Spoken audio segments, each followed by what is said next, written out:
INEC derecognizes Abure-led Labour Party faction, disqualifies candidates from August 16 polls. Let us see what this use has in details. Who knows if this will resolve the serious headaches in Labour Party? INEC invalidates candidates from Abure's Labour Party faction and SDP, sparking backlash and praise over Supreme Court judgment enforcement. In a decisive move seen as a derecognition of Julius Abure-led faction of the Labour Party, LP, the Independent National Electoral Commission, INEC, has invalidated the list of all the candidates submitted by the faction, as well as all the candidates of the Social Democratic Party, SDP, for the nationwide by-elections scheduled for August 16, 2025, and the Federal Capital Territory, FCT, council elections. Meanwhile, Abure's faction has described INEC's action as unlawful and an abuse of power. But in a swift reaction, the Senator H.E Mr-led faction of the party described the decision of INEC as a welcome development, saying it was in line with the Supreme Court's judgment of April 4, 2025. This day gathered that the final list of candidates published by INEC excluded all the candidates presented by Abure and his factional National Working Committee, NWC, and all the candidates submitted by the SDP. Confirming this development to this day, the National Publicity Secretary of the Abure's faction, Mr. Obiora Ifo, said the party was aware of its rights as specified in the Constitution of the Federal Republic of Nigeria and the Electoral Acts 2022 as amended, as regards its powers to sponsor candidates in elections.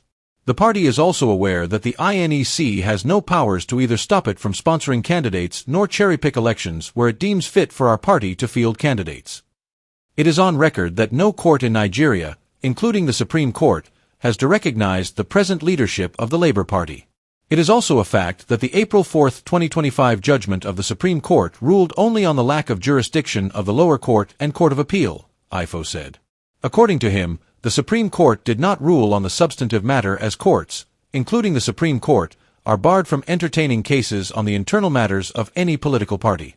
Ifo noted that the Supreme Court, in its wisdom, ruled that parties should resolve their problems within the available mechanism as provided by its constitution. At no point did the Supreme Court empower INEC to interfere with the internal matters of the political party. We are by this statement asking INEC to enlist our duly nominated candidates for the August 16 by-election without further delay, and also refrain from interfering with the internal matters of the Labour Party. INEC cannot arrogate to itself the powers of the courts or give different interpretations to a clear judgment of the apex court, Ifo added. On its part, the Usman-led faction of the party said the decision of INEC indicates that the regulatory body is now ready to implement the April 4, 2025, judgment of the Supreme Court. H.E Usman, INEC's decision in line with Supreme Court's judgment.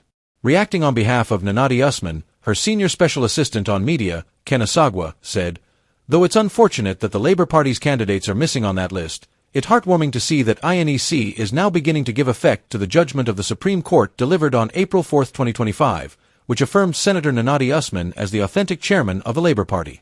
Therefore, we urge the INEC as a responsible institution to take further steps by officially recognizing Senator Usman as the valid chairman of the party," he added.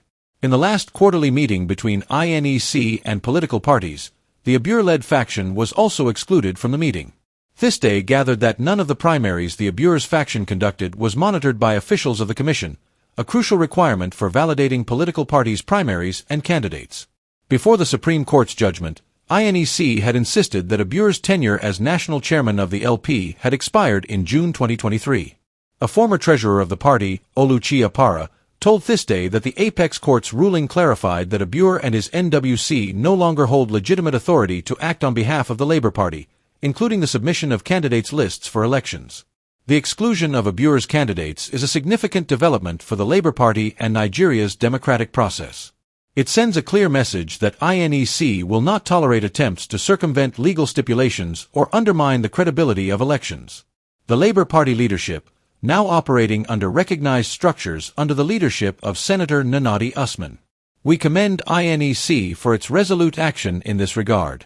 This decision not only upholds the rule of law but also protects the integrity of the electoral process, ensuring that the will of the people is accurately represented, Apara explained.